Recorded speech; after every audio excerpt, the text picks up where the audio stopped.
তারাবি পড়ানোর পর টাকা নেয়ার বিধান কি? আজকাল সাহারি পার্টির প্রচলন বেশ জোরে সোরে শুরু হয়েছে। এ বিষয়ে শরিয়ার দৃষ্টিকোণ জানাবেন কি? আমার দাদি অতি বৃদ্ধ এবং অসুস্থ, তিনি রোজা রাখতে পারেন না, করণীয় কি?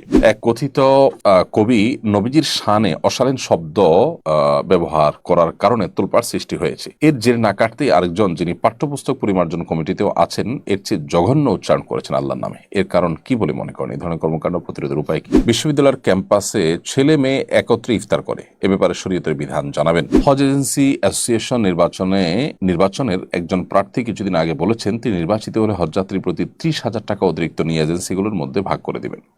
এই অভিপ্রায় শরীয়তের দৃষ্টিকোণ থেকে সঙ্গত কিনা? শরীয়তের দৃষ্টিকোণ থেকে সঙ্গত হওয়া তো প্রশ্নই ওঠে না। কোনো দৃষ্টিকোণ থেকে এটা সঙ্গত হওয়ার কোনো কারণ থাকতে পারে না। হজযাত্রীদের হজের খরচ বাড়িয়ে সেটা তারা নেতারা ভাগ করে নেবেন, এটা তো খুল্লম খোলা ডাকাতি বলা যেতে পারে। এ ধরনের ডাকাতির ঘোষণা যদি কেউ দিয়ে থাকেন, আমিও দেখেছি সোশ্যাল মিডিয়াতে বিভিন্ন পত্রপত্রিকাতে উঠে এসেছে, এরকমটি যদি সত্য হয়ে থাকে এবং কেউ যদি এরকমটি বলে থাকেন, তাহলে তাকে তো আইনের আওতায় আনা উচিত। এরকম ব্যক্তিকে নির্বাচিত করা তো অনেক পরের কথা। এ ধরনের গর্হিত কথা যদি কেউ বলে থাকে, তাহলে তাকে রীতিমতো আইনের আওতায় আনা উচিত, কারণ তিনি ডাকাতি করার ঘোষণা দিয়েছেন। এমনিতে আমাদের দেশে হাজী সাহেবদের উপরে যে পরিমাণ জুলুম করা হয়ে থাকে, বিমান ভাড়া 3 গুণ পর্যন্ত নেওয়া হয়ে থাকে, এবং আরও নানাবিধভাবে হাজী সাহেবদের হজ করাকে কঠিনতর করা হয়েছে। যেখানে বাংলাদেশে প্রতি বছর হজে যাওয়ার জন্য মানুষ সিরিয়াল ধরে বসে থাকতে হতো, রেজিস্ট্রেশন করতে হতো, সেখানে এখন সৌদি গভর্নমেন্ট আমাদেরকে যে কোটা দেয়, সে কোটাটা পর্যন্ত পূরণ হয় না। এরকম পরিস্থিতি হয়ে গেছে, এবং হজের ব্যয় খরচ বাড়তে বাড়তে সেটা মানুষের যে সামর্থ্যের সীমানা, সেটা অনেক ক্ষেত্রে অনেকের জন্য পেরিয়ে গেছে। এরপর আবার হাবের নির্বাচনের কোনো প্রার্থী যদি হাজিদের খরচ 30,000 করে বাড়ায়া তারা নিজেরা ভাগযোগ করে নেবেন বলে বলে থাকেন, তাহলে তিনি অবশ্যই ডাকাতির ঘোষণা দিয়েছেন। আল্লাহ তাআলা আমাদেরকে এ সমস্ত জুলুম থেকে রক্ষা করুন এবং হেফাজত করুন। ভারতের আসাম রাজ্যের সংসদে আগে শুক্রবার জুমার নামাজের জন্য 2 ঘন্টার বিরতি ছিল। সম্প্রতি বিজেপি শাসিত সংসদ বিরতি বাতিল করেছে। এ সময় যদি সংসদ চলে, বিধানসভার মুসলিম সদস্যদের করণীয় কি? দেখুন, পৃথিবীতে যারা নিজেদেরকে তথাকথিত গণতন্ত্রের রোল মডেল বলে, যারা নানা দিক থেকে আমাদের কাছে আদর্শ বলে আমাদের দেশে এক শ্রেণীর মানুষ সারাক্ষণ মুখে ফেনা তুলতে থাকেন, তাদের দেশে এই ধরনের আপনার দ্বিচারিতামূলক আচরণ, মুখে অনেক ভালো ভালো কথা বলা, আর বাস্তবে মুসলমানদেরকে কোণঠাসা করে রাখার যে তাদের অপচেষ্টা, সেটা দিনের আলো মতো পরিষ্কার। দীর্ঘদিন থেকে সেটা আমাদের কাছে একেবারে ওপেন সিক্রেট হয়ে গেছে। তো এরকম পরিস্থিতিতে মুসলিম সংসদ সদস্য যারা আছেন, তারা এটার বিরুদ্ধে প্রতিবাদ করা, সংসদের বাইরে যারা আছেন তারা প্রতিবাদ করা, সেটা যেমন আমাদের কর্তব্য, ঠিক একইভাবে বিধানসভার মুসলিম সদস্যরা ওই সময় বের হয়ে জুমার নামাজ পড়া তাদের উপরে আবশ্যক। কারণ জুমার নামাজ পড়াটা ফরজ। এই আবশ্যকীয় কাজটি আপনাকে করতেই হবে। আপনি প্রয়োজনে আপনার সংসদীয় অধিবেশন থেকে বের হয়ে নামাজ পড়ে তারপর আসবেন। কারণ ফরজ নামাজ বাদ দিয়ে করা যায় এমন কোনো কাজ পৃথিবীতে নেই। আল্লাহ তাআলা ইসলামে এমন কিছু রাখেন নাই যে ফরজ নামাজ বাদ দিয়ে সেটা করা যায়, বিধায় ফরজ আমাদেরকে পড়তে হবে। তাছাড়া সংসদে আমরা অনুপস্থিত থাকতে পারি, সেই সিস্টেম বা সে সুযোগ, সে আইনও আছে। সংসদে অনুপস্থিত থাকলে 2-4 ঘন্টার জন্য গেলে যে সংসদ সদস্যপদ বাতিল হবে এমনও তো কথা নেই। তাহলে নামাজ পড়তে অসুবিধাটা কোথায়? আর যদি আল্লাহ না করে বাতিল হয়ও, সেরকম সিস্টেমও যদি কোনো জায়গায় থাকে, সেরকম জুলুমও যদি কোথাও থাকে, তারপর আমাকে নামাজ পড়তে হবে, নামাজ ছাড়া যাবে না। এক কথিত কবি নবীজির শানে অশালীন শব্দ ব্যবহার করার কারণে তোলপাড় সৃষ্টি হয়েছে। এর জের না কাটতেই আরেকজন, যিনি পাঠ্যপুস্তক পরিমার্জন কমিটিতেও আছেন, এর চেয়ে জঘন্য উচ্চারণ করেছেন আল্লাহর নামে। এর কারণ কি বলে মনে করেন? এই ধরনের কর্মকাণ্ড প্রতিরোধের উপায় কি? দেখুন, আমাদের এই সমাজে মুসলমানরা উভয় সমস্যার মধ্যে মূলত নিপতিত। এক শ্রেণীর দুষ্ট লোক, যারা এদেশের ভালো চায় না, যারা ভিনদেশীদের চর হিসাবে কাজ করে এখানে, তারা মুসলমানদের বিরুদ্ধে বিষোদ্গার করে, আল্লাহ এবং তার রাসূল সম্পর্কে নানা সময় নানা কটূক্তি করে মুসলমানদেরকে ইমানি পরীক্ষার মধ্যে ফেলে দেয়। ইমানের দাবি পূরণ করতে গিয়ে মুসলমানরা যখন রিয়্যাক্ট করতে যায়, কথা বলতে যায়, তখন তারা বিদেশিদের কাছে এখানে মুসলমানদেরকে ভিলেন করে দেখাবার চেষ্টা করে। তো এই সমস্ত ক্ষেত্রে খুবই ট্যাক্টফুলি আমাদের কাজ করতে হবে, খুবই সচেতনতার সাথে কাজ করতে হবে।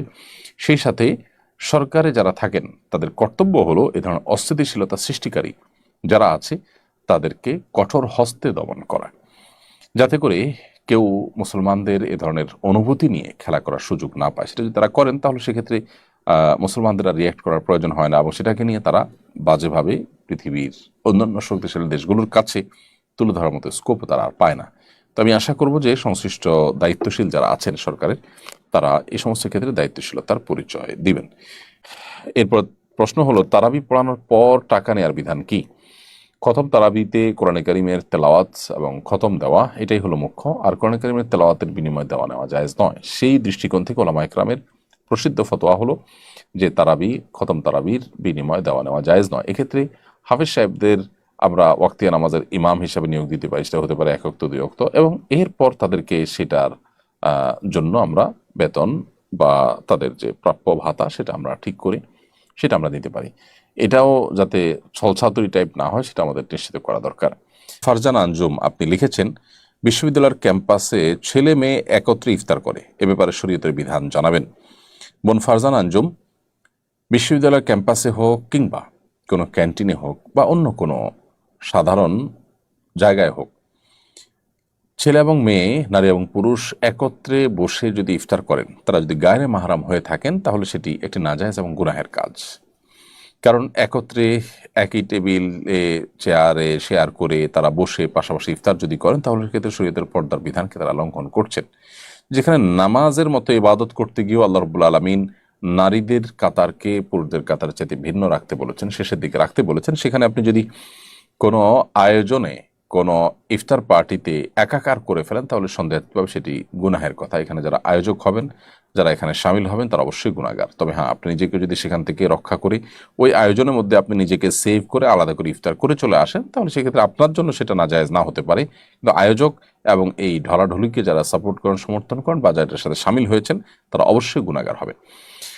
কেন শরিয়াত পর্দার এই বিধানের কথা বলে, কেন আল্লাহ রাব্বুল আলামিন এই নির্দেশ দিয়েছেন আমাদেরকে, সেটা আমরা হাড়ে হাড়ে টের পাচ্ছি আমাদের সমাজে নানা অস্থিরতার যে সংবাদ আছে সেগুলোর মধ্য দিয়ে। বিধায় এই সমস্ত ক্ষেত্রে আমাদের সতর্ক থাকতে হবে এবং কোনোভাবেই তথাকথিত আধুনিকতার নামে, তথাকথিত মুক্তমনা হওয়ার নামে আমরা আল্লাহর সীমানা ছাড়ানোর যে আপনার দুঃসাহস সেটা আমরা করতে যাব না। আল্লাহ আমাদেরকে তৌফিক দান করুন এবং বিশ্ববিদ্যালয় ক্যাম্পাস সহ অন্য যে কোনো জায়গায় যদি কোনো ইফতার আয়োজনে নারী পুরুষ একসাথে থাকেই তাহলে নারীদের জন্য আলাদা আয়োজন থাকবে, পুরুষদের জন্য আলাদা আয়োজন থাকবে। প্রয়োজনে তারা ভিন্ন কোনো হলরুমে থাকবেন, পুরুষ আরেকটা হলরুমে থাকবেন বা পার্টিশন থাকবে। যে কোনোভাবে পর্দা বিষয়টাকে নিশ্চিত করতে হবে। আর না হলে করছেন ইফতারের আয়োজন একটা ইবাদত, কিন্তু সেই ইবাদতটা যদি আপনি মন মতো করেন, আল্লাহর বিধানকে লঙ্ঘন করে করেন, তাহলে সেই ইবাদত হবে না, সেটা বরং গুনাহে পর্যবসিত হতে পারে। এরপরে প্রশ্ন হলো, আজকাল সাহারি পার্টির প্রচলন বেশ জোরে সোরে শুরু হয়েছে, এ বিষয়ে শরিয়াত দৃষ্টিকোণ জানাবেন কি? দেখুন, বেশ কয়েক বছর ধরে আমাদের এক শ্রেণীর তরুণদের মধ্যে বিশেষ করে সাহারি পার্টি করার একটা প্রবণতা আমরা দেখতে পাচ্ছি। তারা ভোর রাতে বিভিন্ন রেস্টুরেন্টে একত্র হন এবং সেখানেও নারী পুরুষ এবং ছেলেমেয়েরা তারা একত্র হয়ে বসে খাবার দাবার গ্রহণ করেন। ছেলেমেয়ে যদি একত্র হয়ে বসে তারা টেবিলে খাবার দাবার গ্রহণ করেন, নারী পুরুষ যারা গায়রে মাহরাম এরকম মানুষজন যদি তারা একত্র হয়ে খাবার দাবার গ্রহণ করেন, সেটা তো এমনিতেই নাজায়েজ, কারণ সেটি পর্দার বিধানকে লঙ্ঘন করা হচ্ছে। আল্লাহর বিধানকে লঙ্ঘন করে আমরা কোনো কল্যাণ আর সাধন করতে পারবো না। এই জন্য এই হারাম কাজ থেকে আমাদেরকে বেঁচে থাকতে হবে। আল্লাহর ভয় যদি আমরা মুসলিম হয়ে থাকি, আল্লাহর সামনে দাঁড়াতে হবে, সেই জবাবদিহিতার বোধ থেকে আমাদেরকে অবশ্যই গুনাহ ছাড়তে হবে। আর সাহারি পার্টি যেটা, সেখানে যদি আপনি নারী পুরুষ ঢলাঢলি বা একসাথে ফ্রি মিক্সিং এর ব্যাপারটা নাও থাকে, শুধু ছেলেরা সাহারি পার্টি করলো, মেয়েরা আলাদা করে করলো, এরকম যদি হয়, তারপরে সেটা অবশ্যই শরীয়তের দৃষ্টিকোণ থেকে অনুচিত। কারণ হলো সাহারির এই সময়টা, ভোর রাতের এই সময়টা আসলে দোয়া কবুলের সময়, এই সময়টা আসলে আড্ডা মারা, ফুর্তি করা, এটার জন্য উপযুক্ত কোনো সময় নয়।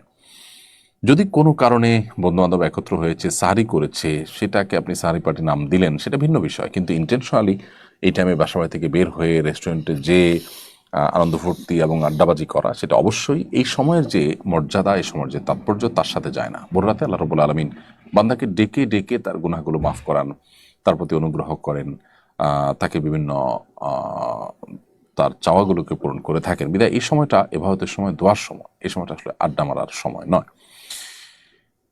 এরপরে আমেনা আফরোজ রিমো এআইডি থেকে আপনি লিখেছেন, আমার দাদি অতি বৃদ্ধ এবং অসুস্থ, তিনি রোজা রাখতে পারেন না, করণীয় কি? বোন আমেনা, আপনার দাদি যিনি অতি বৃদ্ধ এবং বয়সাধিক্যের কারণে তিনি রোজা রাখতে পারেন না, এবং এরকম ব্যক্তি সুস্থ হয়ে আবার কখন রোজাগুলো রাখবেন সেই সম্ভাবনা একেবারেই ক্ষীণ, নেই বললেই চলে। এরকম ব্যক্তিদের জন্য শরিয়ার বিধান হলো ফিদিয়া দেওয়া। আল্লাহ রাব্বুল আলামিন কোরআনে হাকিমে বলেছেন, ওয়া'আলাল্লাযীনা ইউতিকুনাহু ফিদিয়াতু তা'আমু মিসকিন, যারা সিয়াম রাখতে শারীরিকভাবে অপারগ তারা সিয়ামের পরিবর্তে ফিদিয়া দিয়ে দিবে। ফিদিয়া হলো যতগুলো রোজা তার ভাঙতি পড়বে সেই রোজাগুলোর বিপরীতে একজন করে মিসকিনকে খাদ্য দিবে। সেক্ষেত্রে একজন মিসকিন দুবেলা খেতে পারেন সেরকম ব্যবস্থা করে দিবেন, এবং 30টা রোজার জন্য 30 জন মিসকিনকে দুবেলার খাবার দিয়ে দিবেন। শুধু যদি চাল কিনে দেন তাহলে সেক্ষেত্রে আমরা যে ফিতরা দিয়ে থাকি, একটা রোজার জন্য একটা করে ফিতরা, 30টা রোজার জন্য 30টা ফিতরার সমপরিমাণ খাদ্য আপনি কোনো গরিবকে কিনে দিলেন। আনুমানিক 1.5 কেজি করে চাল যদি আপনি প্রত্যেক রোজার জন্য দেন তাহলে 30টা রোজার জন্য 45 কেজি করে চাল আপনি একটা ফ্যামিলিকে কিনে দিলেন অথবা কয়েকজনকে কিনে ভাগ করে দিলেন, তাতে ইনশাআল্লাহ বিদিনলা আপনার দায় মুক্ত হয়ে যাবেন।